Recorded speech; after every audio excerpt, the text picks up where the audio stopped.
Doctor గారు అండి. చెప్పండి. నేనండి కారణమని మీరు ఈరోజు రమ్మని చెప్పారు, కానీ నా కొడుకు దుబాయ్లో ఉంటున్నాడు. వాడు వస్తానని చెప్పాడు. వాడు రాగానే వచ్చి కలుస్తాం. మీ హెల్త్ కండిషన్ అస్సలు బాలేదు. ఆ విషయం మీకు కూడా తెలుసు. అసలు మీ పరిస్థితి మీ అబ్బాయికి చెప్పారా? మీరు ఇప్పుడు ఎమర్జెన్సీ కండిషన్లో ఉన్నారు. త్వరగా ట్రీట్మెంట్ చేయాలి. నాకేం ప్రాబ్లం లేదు, తర్వాత మీ ఇష్టం. వాడు రాగానే వచ్చి కలుస్తాం డాక్టర్. సరే.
ఇంట్లో సరుకుల కోసం బయటకి వెళ్ళట్టుంది. ఏంటమ్మా ఇలా చెప్పలేదు. దేశం కాని దేశంలో ఎన్ని ఇబ్బందులు పడుతున్నావు. నా గురించి చెప్పి నేను కంగారు పెట్టడం ఎందుకని. సరే హాస్పిటల్కి వెళ్దాం.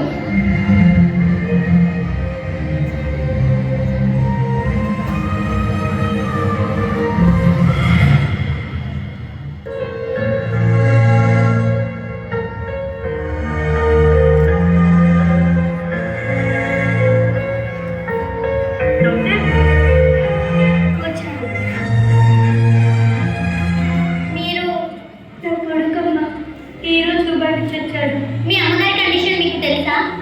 ఉద్యోగాలు డ్యూటీలు ఇంపార్టెంటే కాదనట్లేదు, కానీ కుటుంబం కూడా ఇంపార్టెంటే కదా. మీరు వచ్చే వరకు ప్రాణం అవుతుందా? కొంచెం కూడా రెస్పాన్సిబిలిటీ లేకపోతే ఎలా అండి?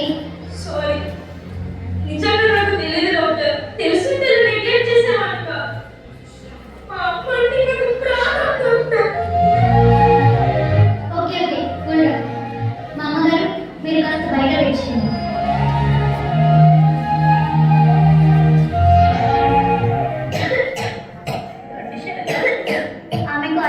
ఆపరేషన్ చేయాలి. మినిమం 10 లక్షల దాకా ఖర్చు అవుతుంది. అందులో ఎంత త్వరగా అడ్మిట్ చేస్తే అంత మంచిది. ఓకే డాక్టర్, మనీ అరేంజ్ చేసుకుని ఆమెకు ఆల్రెడీ మందులు ఇచ్చాను, అవి కంటిన్యూ చేయండి.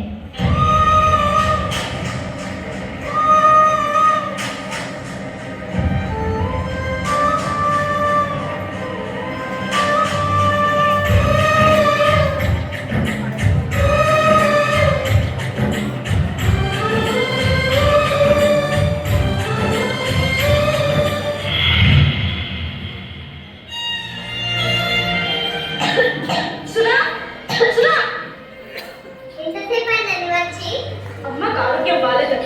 నాకెందుకు చెప్పలేదు? నిన్న అడిగేది నెల నెల డబ్బులు పంపిస్తున్నాగా. ఏం చేస్తున్నావు? ఏళ్ళు అమ్మేస్తా అంటున్నారు. అది తెలుసా? ఆ విషయం మీకు కూడా చెప్పారు. మనమే కొనుక్కుందామన్నారు. అందుకే డబ్బులు జాగ్రత్త చేస్తున్నా. అమ్మ కంటే నాకు ఏది ఎక్కువ కాదు. ముందు బ్యాంకుకి వెళ్ళి మొత్తం డబ్బు తీసుకురా. అమ్మ ఆపరేషన్కి కట్టాలి. డబ్బులు చాలు. ఫ్రెండ్స్ని కలిసండి. నేనున్నా, నీకేం కాదు.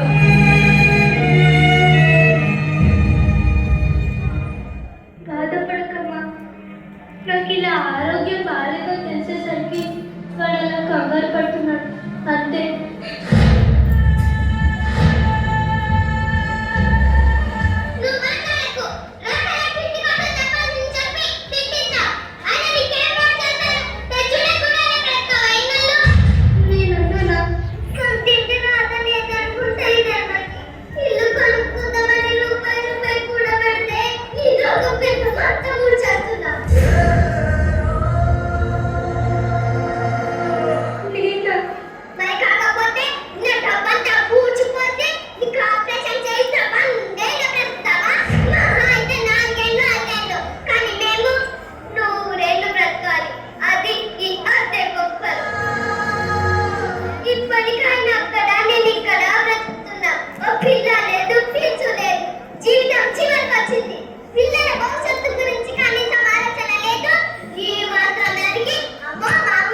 జీవితాల కథనం ఇదే తరతరాల చరితం జ్వలించే జీవితాల కథనం పగేమో ప్రాణమయ్యేనా ప్రేమలే నా కూడైన దాంట్లో తప్పే ఉంది. ఇప్పుడు నేను బ్రతికి మాత్రం ఎవరిని ధరించాలి? నా బిడ్డల భవిష్యత్తు నాకు ముఖ్యం. వాళ్ళ జీవితానికి ఆనందానికి నేను అర్థం కాకూడదు. ఎవరి తలరాత ఎవరు రాస్తారు? దైవమున్నాడు నడుపుతున్నాడు నడుపుతున్నాడు. ఎవరి తలరాత ఎవరు రాస్తారు? దైవమున్నాడు నడుపుతున్నాడు నడుపుతున్నాడు.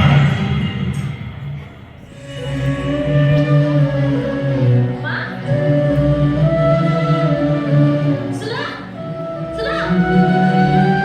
అమ్మ ఎక్కడ? ఎప్పుడు అమ్మ అమ్మ అమ్మ శ్రీమంతుడు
ఏడుస్తావు? నువ్వు ఏడిస్తే నాకు సంతోషమా చెప్పు? నువ్వు ఎలా అనుకున్నావే? ఏ తల్లిదండ్రులైనా తన బిడ్డల జీవితాలు బాగుపడాలని కోరుకుంటాం. అంతేగాని రోగాలు రావాలని, వచ్చిన రోగాలు బిడ్డల జీవితాలు బలిపెట్టాలని అనుకో. మీరు పోతే మా జీవితం బాగుపడుతుంది అనుకున్నాను కానీ ఇలా సంతోషంగా ఉన్న జీవితాన్ని నాశనం చేసుకుంటున్నానని తెలుసుకోలేకపోయాను. తప్పు చేశాను. నన్ను క్షమించండి అత్తయ్య గారు. మన ఇంటికెళ్దాం.